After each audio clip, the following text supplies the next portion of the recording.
կարող եք ուսումնասիրել մեր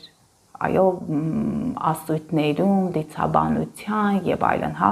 հեքիաթներում հանդիպում ենք այդ տերմինը, իսկ աստղաբանության մեջ նա անտիքարտեսնում ներկայացնում է հաջողության այդ կետը։ Այո, ինքը Յուպիտերը չի, խնդրում եմ չշփոթեք, Յուպիտերի հետ նրա մյուս անունը երջանկության կետ է, շատ աստղաբանել փորձել են սահմանել իրենց տեսակետը, այդ աստղաբանական ֆիկտիվ կետ է փաստորեն, իսկ ես ցանկանում եմ ներկայացնել իմ ուսումնասիրությունները հաջողության անիվի վերաբերյալ։ Դե ինչ, գնանք առաջ, երբ որ հաջողության անիվը գտնվում է խոյի կենդանակերպում, մարդը կարող է հեշտությամբ հաջողության հասնել կամ հարստանալ իր գործունեության արդյունքում, շնորհիվ իր բնավորության, խառնվածքի, ֆիզիկական ուժի եւ նաեւ արտաքին գեղեցիկ տեսքի արդյունքում, եթե մարդու ծնված ժամով ասցենդենտը գտնվում է եւ նպաստում է նաեւ այդ իրավիճակներին։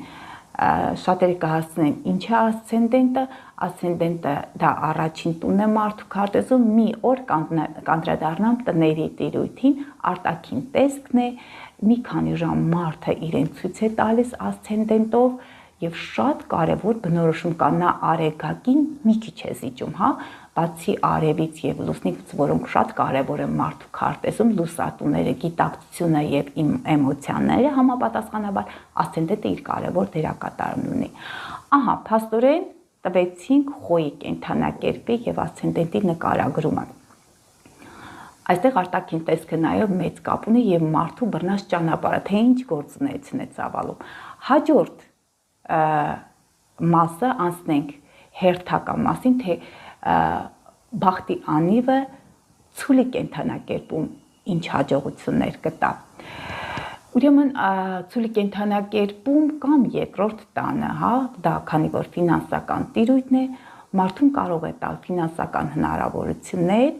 մարդ կարող է հարստանալ, հաջողության հասնել իր սեփական տաղանդների միջոցով, այդ ռեսուրսների միջոցով եւ նաեւ աշխատանքի ընթացքում իր վաստակած գումարների միջոցով։ Այո, հնարավորություն կտրվի մարդուն, որ ինքը կարողանա վաստակել իր գումարը։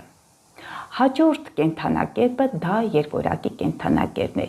երբ բախտի անիվը գտնվում է երկորակի կենդանակերպում։ Ինչպես գիտեք, երկորակի կենդանակերպը դա կարճ ճանապարհորդ